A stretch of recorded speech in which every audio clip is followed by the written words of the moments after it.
그래요. 오늘 말씀은 예배에 대한 이야기입니다. 주님이 우리에게 정말 이 예배에 대해서 어떤 생각을 갖고 있는지 한번 점검하는 시간이 됐으면 좋겠어요. 여러분은 예배를 봅니까? 예배를 드립니까? 나는 예배를 드렸나? 아니면 예배를 보았나? 이 문제에 대한 답을 오늘 찾고 돌아갔으면 좋겠어요. 그래요. 예배. 우리 신앙생활에서 가장 중요한 게 예배입니다. 그죠? 어쩌면 예배가 전부인 사람도 있어요. 신앙생활에 전부이신 분들도 있지만 그만큼 중요한 거예요. 그죠? 매주 우리가 하나님 앞에 나와서 예배를 드리는 이 예배에 대한 하나님의 언약의 말씀을 우리가 같이 보면서 예배 가운데 이 언약을 붙잡고 우리가 예배를 임해야 되지 않겠느냐 하는 생각이 들었어요. 그래서 저와 여러분들이 다시 한번 우리가 너무 익숙한 이 예배를 어떻게 드려야 될까 하는 것에 대해 우리 한번 생각해 보는 시간을 갖기를 원합니다. 여러분 그거 아세요? 지금 이런 현대의 우리 예배의 스타일이 언제부터 시작됐는지 아세요? 여러분 아마 아시는 분들은 아실 거예요. 구약에서는요 제사를 드렸어요. 그죠? 그 제사가 예배의 원형이잖아요. 그런데 여러분 이 복음이 어떻게 유럽에 전파되었는지 우리 다 알죠. 사도 바울이 이제 유럽으로 로마로 가서 로마에서 복음을 전함으로써 로마서부터 이제 전 유럽이 전체가 복음화가 됩니다. 왕들이 예수를 믿기 시작했다라는 거예요. 여러분 그 서구의 역사를 가만히 보면 기독교 역사라고 해도 과언이 아닐 정도로 그렇게 복음이 편만하게 유럽 전역을 덮었던 것을 우리는 압니다. 근데 여러분 보세요. 사도 바울이 복음을 전할 때 어떤 자세였을까요? 두렵고 떨리는 사람들이 여기 왕들과 귀족들 앞에서 복음을 전했어요. 지금의 모습이 예배의 모습이 바로 그때의 모습이에요. 그러니까 사실은 귀족들은 앉아서 있고 복음을 전하는 선교사님은 하나님을 소개하면서 이렇게 예배를 드리기 시작했다라는 거예요. 그것이 우리가 지금 드려지고 있는 예배의 원형의 모습이었어요. 그러다 보니까 이것이 고착해 돼서 지금도 이런 식으로 예배를 드리고 있는데 사실은 예배는요 정말 드려지는 거예요. 우리가 이곳에 여러분들이 먼 곳에서부터 이곳에 오셔서 매주 드리는 이 예배는 한마디로 얘기하면 하나님을 만나러 오는 거예요. 우리가 하나님을 의지하고 하나님의 백성이기에 물론 하나님이 이곳에만 계신 것은 아니지요. 은혜의 시대에 예수님의 성령님의 사역을 통해서 우리는 어느 곳에 있든지 하나님과 가까이 있을 수 있는 그런 은혜의 시대에 살고 있어요. 하지만 그래도 공예배를 통해서 우리가 이곳에 하나님이 계시다라는 생각과 하나님을 만나기 위해서 오는 것이 예배다라는 거예요. 여러분 우리나라 제사가 원형이기 때문에 우리 제사를 한번 생각해 보세요. 여러분들도 아마 어렸을 때 제사 한두 번은 참석해 보신 경험이 있을 것입니다. 그때 예배는 어떻게 드려요? 가족 전체가 참여하는 거예요. 상을 차려놓고 거기다가 절을 하고 전체가 참여하는 것이 예배예요. 제사예요. 그리고 그것이 예배의 원형인 거예요. 성막의 시절부터 예배를 드릴 때 전 이스라엘이 와서 제사를 드리고 그 동물의 피를 뿌리고 하는 그 모든 것에 사실은 그 모두가 다 참여해서 드려진 것이 예배를 드리는 행위들이에요. 그 핵심은 하나님이고 그리고 그런 것들이 지금까지의 우리의 모습이었다라는 거예요. 그래서 저는 다시 한번 사실 여러분 우리가 예배에 너무 편하게 와서 이렇게 설교를 듣고 이제 가는데 그거에서 우리가 조금 한번 마음을 바꿔보면 어떨까 하는 생각을 해봤어요. 그래서 아까 제가 여러분들에게 일어서서 우리 같이 한번 찬양을 드려봅시다 라고 말씀을 드렸던 것은 사실은 오늘 여러분들이 이 예배, 이 제사에 여러분들이 참여하게끔 유도를 하기를 원했습니다. 그죠? 그래서 저는 한번 도전을 드려요.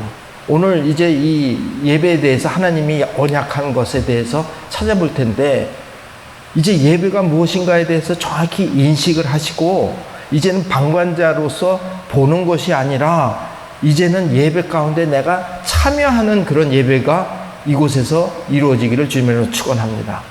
아멘.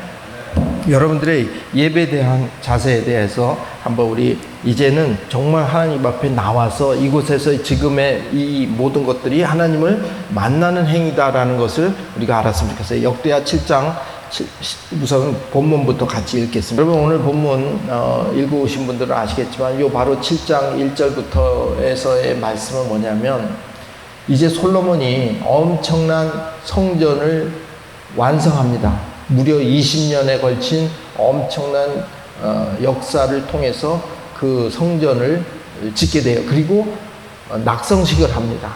그리고 그 성전을 하나님께 올려드리는 제사를 드리는데, 앞절에 바로 뭐라고 나왔냐면 소가 2만 마리, 양이 12만 마리를 단 일주일 만에 다 그걸 제사를 지냈어요. 2주간 거행했던 것 같아요. 2주 동안.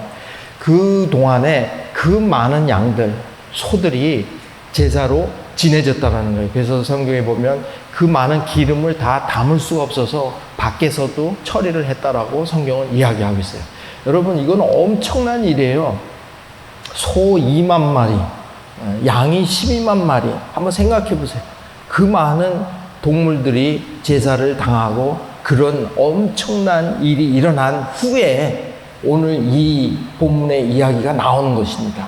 다시 말하면 그런 제사를 올려드리고 나니까 하나님께서 다시 솔로몬에게 나타나셔서 약속을 하시는 거예요.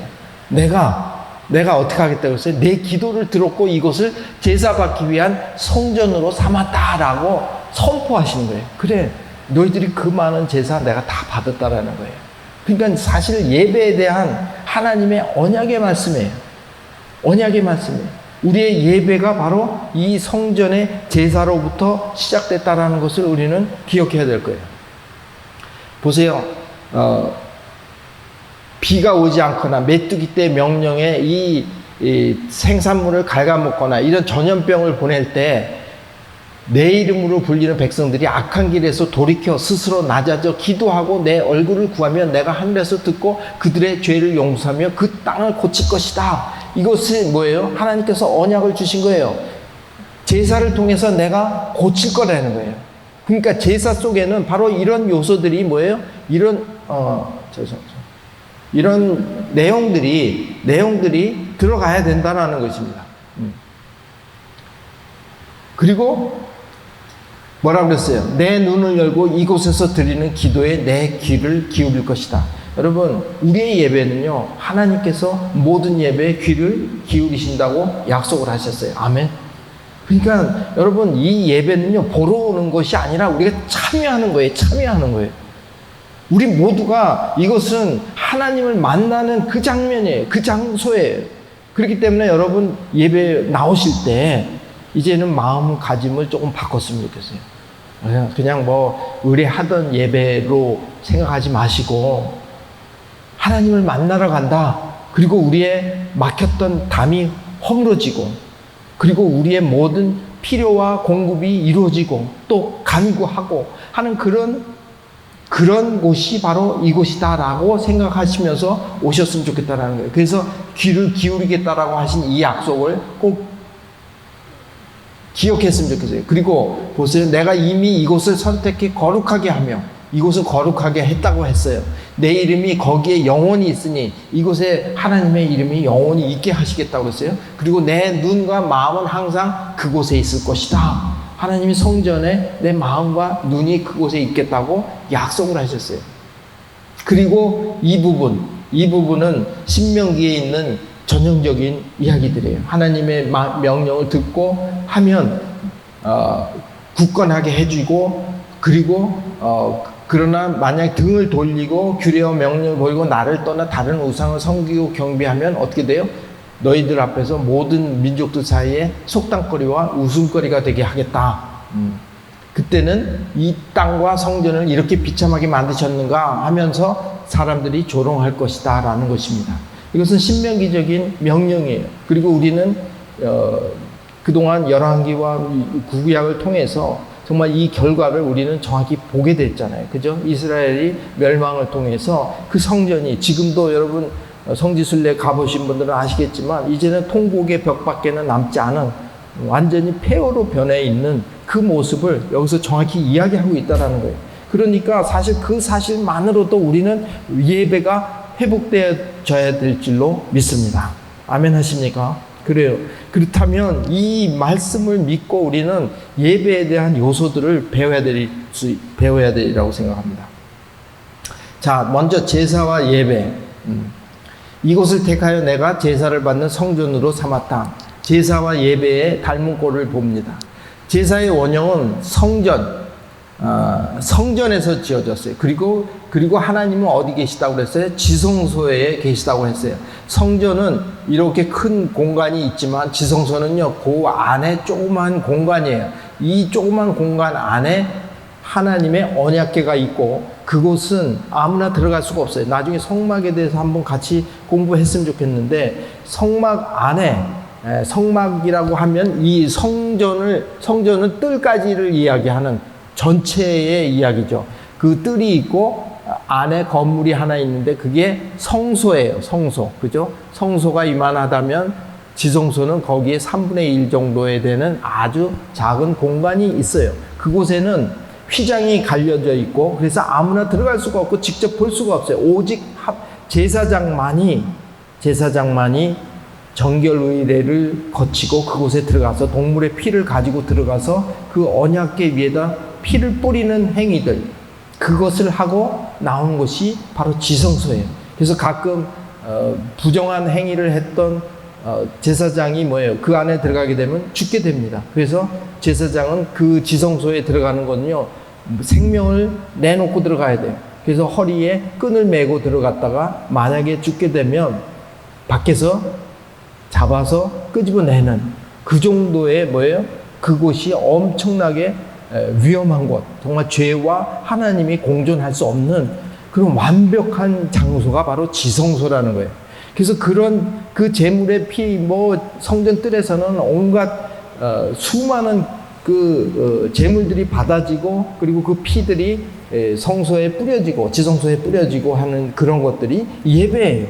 그러니까 사실은 지금과 같이 그래 한번 들어보자 이게 아니라 그 모든 제사의 처음부터 끝까지 모든 이스라엘 백성들은요, 참여해서 그 제사가 연락이 되어지는 모습을 눈여겨보면서 자기의 모든 죄가 그 동물 위에다가 얹혀서 그 동물이 죽음으로써 내 죄가 사하여지시는 그 현장을 보고 돌아간다는 거예요. 그게 예배예요. 그러니까 우리는 사실은요, 이제 나올 때마다 여러분 이런 기대감을 가지고 나왔으면 좋겠어요.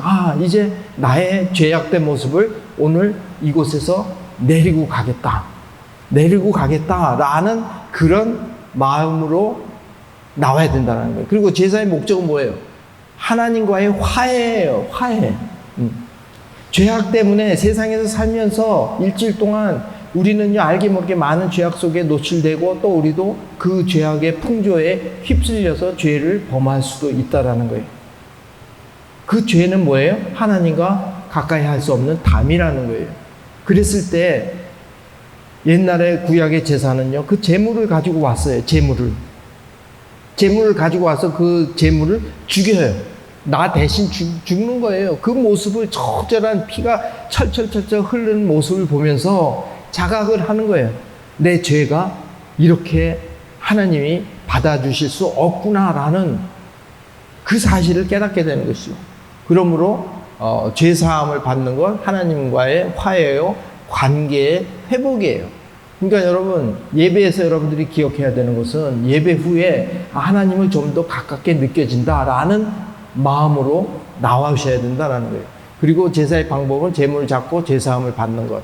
그것이 모두, 그래서 예수 그리스도가 어린 양이 되어서 우리의 모든 이제 제사를 더 이상 드릴 필요가 없는, 육적인 제사는 드릴 필요가 없는 완성시켜 놓은 것이 십자가의 사건이라는 것을 여러분 꼭 기억하시면 좋겠어요. 그래서 예배의 요소는 하나님과의 만남으로 제물을 바치는 거예요. 제물은 뭐예요? 여기 보면요. 그러므로 형제들이여 내가 하나님의 자비하심으로 여러분에게 권합니다. 여러분의 몸을 하나님께서 기뻐하시는 거룩한 산 제물로 드리십시오. 이것이 여러분이 드릴 영적 예배입니다. 여러분, 그러니까 여러분 이곳에 나올 때 우리는 제물로 오는 거예요. 그리고 우리를 이곳에서 예배 가운데 우리를 뭐예요?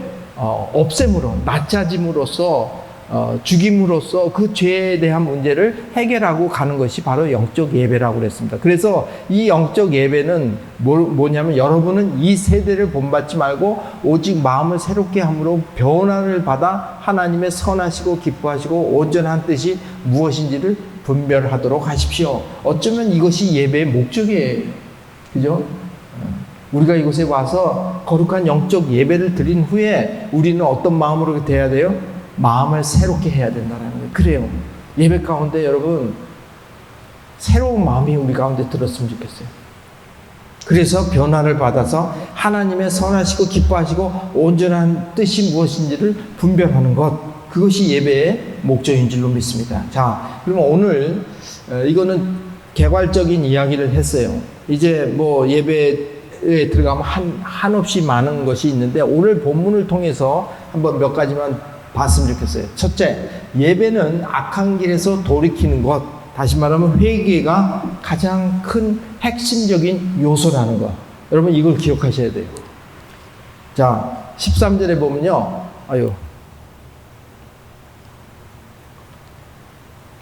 내가 하늘을 닫아 비가 오지 않거나 메뚜기 떼의 명령에 이 땅의 생산물을 갉아먹게 하거나 내 백성들 가운데 전염병을 보낼 때 내 이름으로 불리는 내 백성들이 악한 길에서 돌이켜라고 이야기했어요. 이 악한 길에서 돌이키는 것, 그것이 예배의 핵심이에요. 그리고 그것을 다른 말로 하면 회개하는 거예요. 회개해서 돌이키는 것, 그것입니다.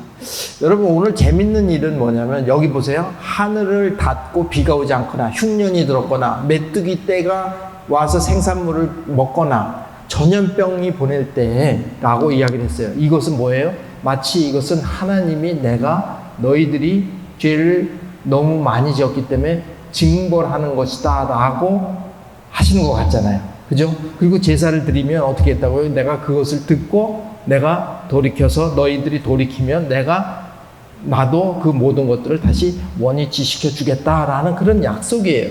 그러니까 여러분 회개가 왜 필요하냐면 뭐 맨날 오기만 하면 회개하게 하라고 그래요.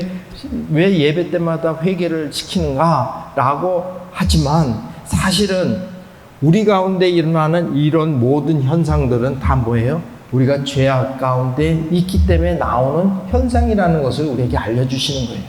다시 말하면 하나님과 우리 사이의 관계가 악화되면 우리는요 이런 환경에서 살아가게 된다라는 것을 이스라엘 역사를 통해서 계속해서 말씀하고 계세요. 그러니까 이 모든 재난들은, 이 모든 자연재앙들은 다 하나님께서 허락하신 것이고 그리고 그 목적은 뭐예요? 돌이키기 원하신다라는 거예요. 여러분 가운데도 재난이 있습니까? 재앙이 있습니까? 여러분 그것은요 저주가 아니에요. 그것은 저주가 아니라 하나님께서 우리한테 뭘 원해요? 돌이키라는 거예요. 여러분의 그 상황 속에서 돌이켜서 하나님께로 다시 돌아오기를 원하는 것이 예배의 핵심이다라는 거예요.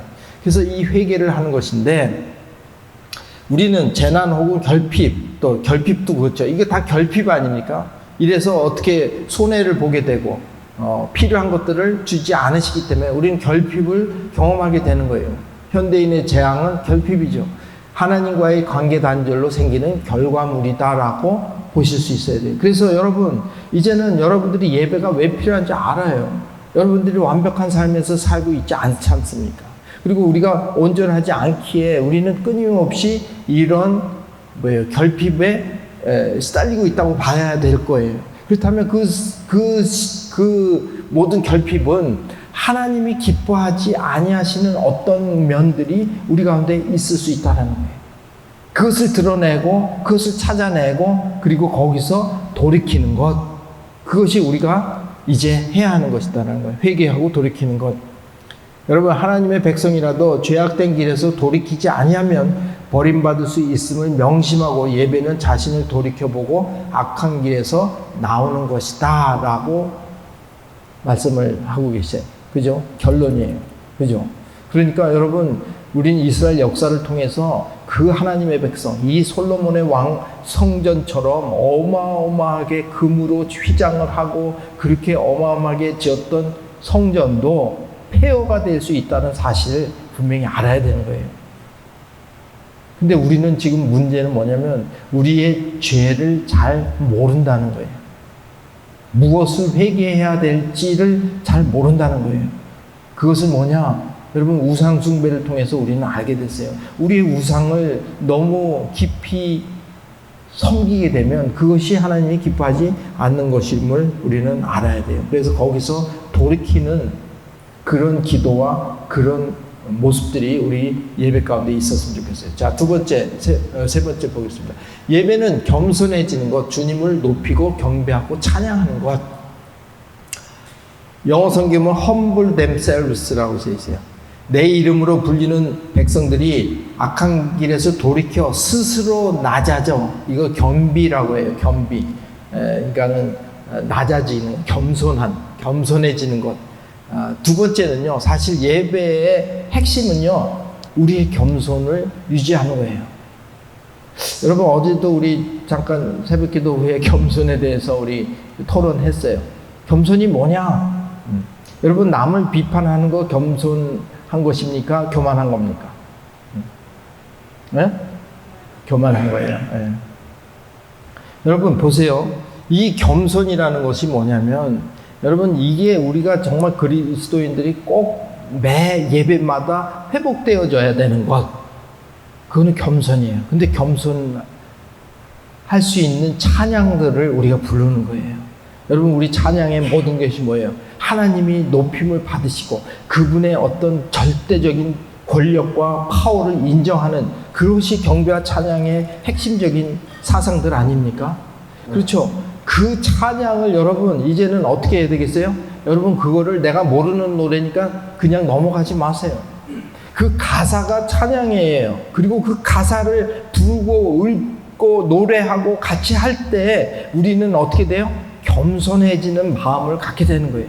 여러분, 우리의 모든 교만의 문제는 뭐예요? 내가 주인이 되는 거예요. 내 인생에 내가 내 마음대로 하겠다라는 내 인생의 주인은 나라는 것. 거기서부터 우리의 모든 비극은 시작되는 거 아니겠어요? 그 예배에서 정말 중요한 요소 중에 하나는 겸손이에요. 겸손해질 수 있다라면 여러분 무엇이든지 하십시오.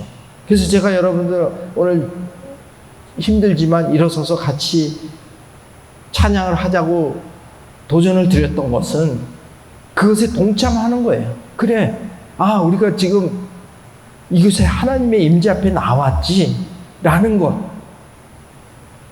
그리고 찬양 속에서 그 높으신 하나님을 인정하고 그분께 주권을 돌려드림으로써 뭐예요? 우리는 자연적으로 낮아지는 역사가 일어나는 거예요. 왜 자꾸 이렇게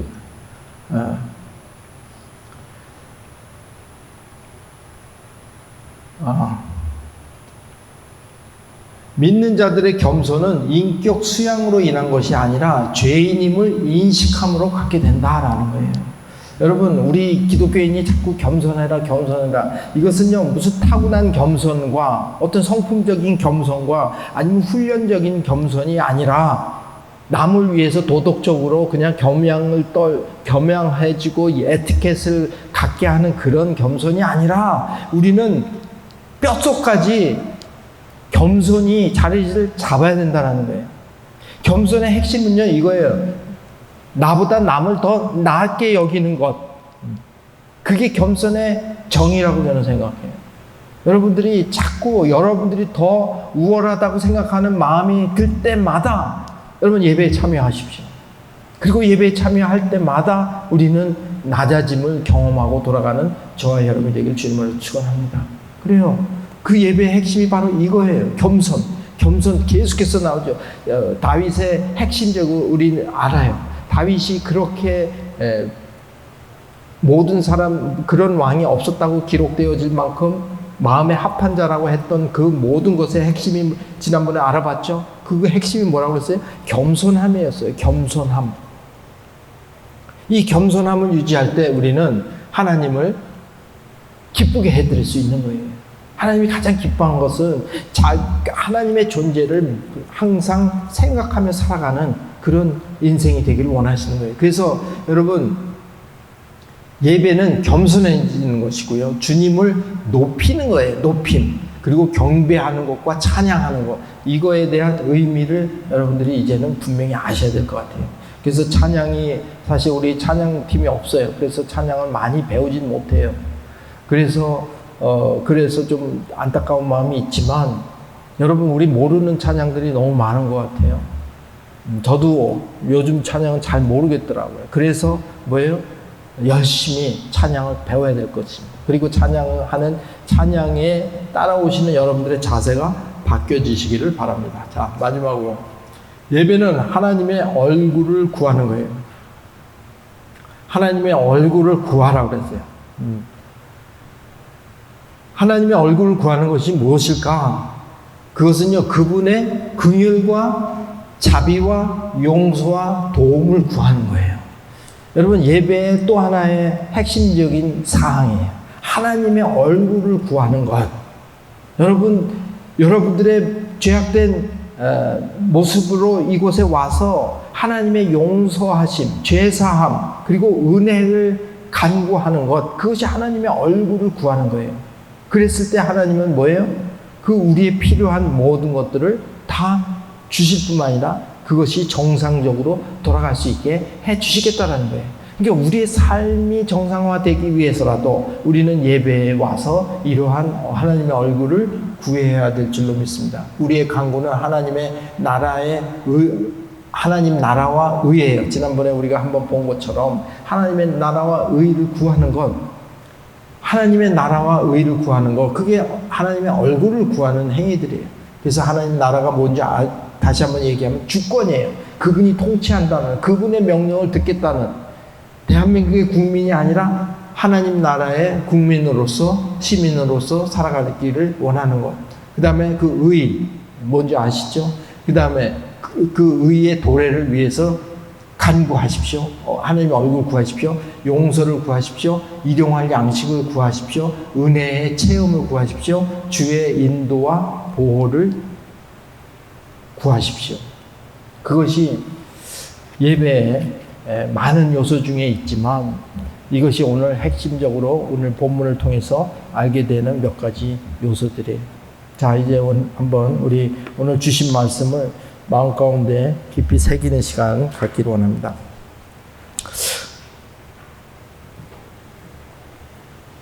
오늘 성전이 완전히 건축이 끝난 후에 엄청난 소 2만 마리와 양 12만 마리를 제물로 드리는 엄청난 제사를 드린 후에 하나님께서 다시 솔로몬에게 오셔서 약속을 하십니다. 너희들이 살아가는 도중에 하늘에서 비가 오지 않거나 가뭄이 들고 또 메뚜기 떼고 전염병이고 이런 재난이 너희들 가운데 일어나거든 제사를 드려라 라는 거예요. 그때 내가 주목하겠다. 그리고 내 마음과 귀를 열고 그 제사를 받겠다라고 약속하셨어요. 그러면서 하신 말씀이 돌이켜서 겸손해지고 내 얼굴을 구하면 그 모든 것을 회복시켜 주시겠다고 그랬어요. 그 땅을 고치겠다고 언약을 해주셨어요. 이것은 엄청난 언약이에요. 그 제사를 향한 하나님의 언약의 말씀입니다. 그 제사가 예배예요. 그러므로 우리는 이 예배를 다시 한번 생각해 보는 시간이 됐으면 좋겠어요. 우리가 예배에 나오는 임하는 자세에 대한 도전이 될 수도 있고,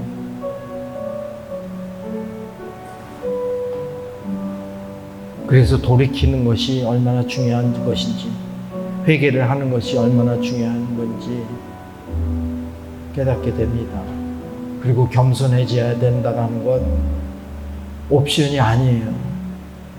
그리고 노력으로 되는 거 아니에요. 그냥 하나님 그 존재 앞에 서면 우리는 죄인인 거예요. 그 자체가 겸손으로 나타나는 것 뿐입니다. 겸손을 표현하지 마십시오. 그냥 겸손해져야 됩니다. 하나님의 얼굴을 구하는 그 세 가지에 대해서 우리 한번 조용히 묵상하며 정리하는 시간을 갖겠습니다. 다 같이 조용히 묵상합니다.